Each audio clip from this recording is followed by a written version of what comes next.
అందరు రాఖీల పండుగ ఎట్లా చేసుకున్నారు?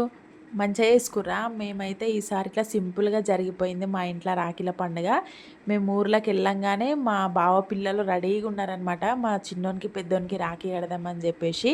ఇది భువనేశ్వర్ అక్క వాళ్ళ ఇంట్లో వెళ్ళంగానే ఇక వాళ్ళిద్దరిని కూర్చోబెట్టి మంచిగా రాఖీలు కట్టేసిర్రు. డిఫరెంట్ రాఖీలు తెచ్చిర్రు. కొంచెం బొమ్మ డోరేమాన్ బొమ్మ ఉండి దాంట్లో లైట్స్ వస్తున్నాయి. పిల్లలు ఇద్దరైతే మస్తు ఖుషి పడుతున్నారు. చిన్నగా ఉన్నారు కదా వాళ్ళు. ఇలాంటివి అయితేనే మంచిగా ఇష్టపడతారు రాఖీలని. అలాంటివి తెచ్చినట్టున్నారు. ఇక తర్వాత నోరు తీపి వేసిర్రు. మా దాంట్లో కాళ్ళు కంపల్సరీ మొక్కుతారనమాట రాఖీ కట్టిన వాళ్ళవి. వాళ్ళు చిన్న పిల్లలు కానీ పెద్ద పిల్లలు కానీ కంపల్సరీ కాలు మొక్కుతారు. అది పద్ధతి.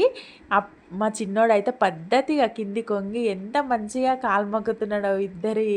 ఇక తర్వాత రాఖీలు చూపించుకుంటే మస్తు హ్యాపీగా ఫీల్ అయ్యారు. ఇది మా ఇంట్లో మా రెండో బావ కూతురు పవి. ఇక ఆమె కూడా వచ్చింది కట్టనీకి. తను కూడా కట్టేసింది రాఖీలు. ఇక అయితే మా మామ అక్కడ కూర్చున్న ఆయన టీవీ చూస్తున్నాడు. ఇక అడుగుతున్నాడు మా సుషిగాడు, లడ్డు పెట్టు లడ్డు పెట్టు అని స్వీట్ గురించి. ఇక లడ్డు కాదురా అని చెప్పి నవ్వుతుంది ఆమె. ఇక ఆమె కాళ్ళు కూడా మొక్కిరు. ఇట్లా జరిగింది మా ఇంట్లో రాఖీ.